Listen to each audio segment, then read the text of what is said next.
जय श्री कृष्ण दोस्तों, हर हर महादेव। आप सभी का हमारे YouTube चैनल पे एक बार फिर से स्वागत है। आज की हमारी इस वीडियो में हम आपके लिए देव उठनी एकादशी की प्राचीन कथा लेकर आए हैं। एक समय की बात है, किसी नगर में एक राजा थे। उसके राज्य में प्रजा बहुत ही सुखी थी।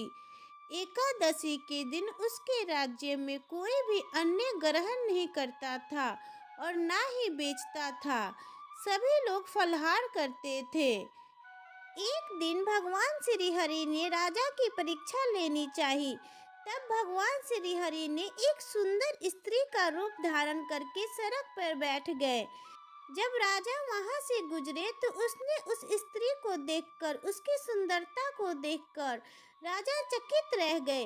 राजा ने उनसे पूछा कि हे सुंदरी, तुम कौन हो और इस तरह यहाँ बीच रास्ते में क्यों बैठी हो?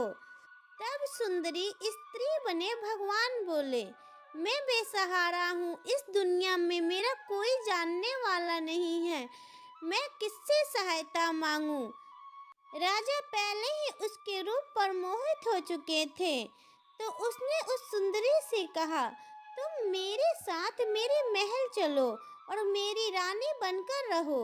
यह सुनकर वह सुंदरी बोली, मैं तुम्हारी बात मान लूंगी, पर तुम्हें इस राज्य का अधिकार मुझे सौंपना होगा।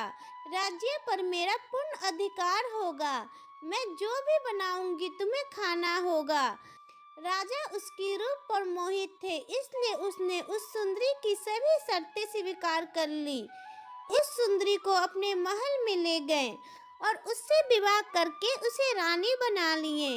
अगले ही दिन देवा उठनी एकादशी थी और सुंदरी ने सभी को आदेश दिया कि बाजारों में बाकी दिनों की तरह अन्न बेचा जाए और उसने महल में मांसाहारी भोजन पकवाया तथा परोसकर राजा को खाने के लिए कहा।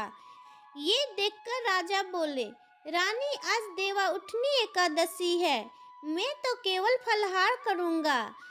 तब उस सुंदरी स्त्री ने अपनी शर्त राजा को याद दिलाई और कहा, यह खाना आपको खाना होगा, नहीं तो मैं बड़े राजकुमार का सर कटवा दूंगी।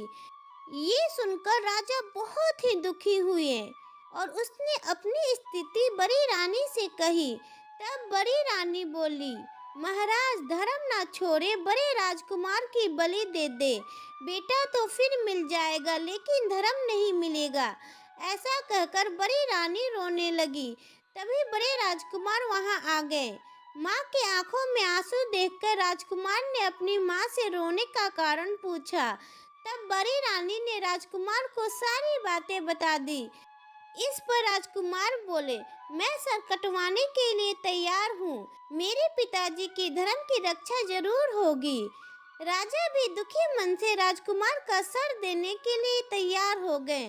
तब उस सुंदरी स्त्री के रूप में भगवान विष्णु ने प्रकट होकर असली बात बताई और कहा कि हे राजन, तुम इस कठिन परीक्षा में उत्तीर्ण हुए हो। भगवान ने प्रसन्न मन से राजा को वर मांगने के लिए कहा। तब राजा बोले, हे प्रभु, हमारे पास आपका दिया हुआ सब कुछ है। आप हम पर अपना आशीर्वाद बनाए रखें और हमारा उद्धार करें। उसी समय वहां पर एक विमान उतरा। राजा ने बड़े राजकुमार को राज्य सौंप दिया और विमान में बैठकर परम धाम को चले गए। भगवान विष्णु ने जैसे उस राजा का उद्धार किया, उसी प्रकार इस कथा को सुनने वाले, पढ़ने वाले, हुंकार भरने वाले सभी पर कृपा करना। जय श्री हरि विष्णु।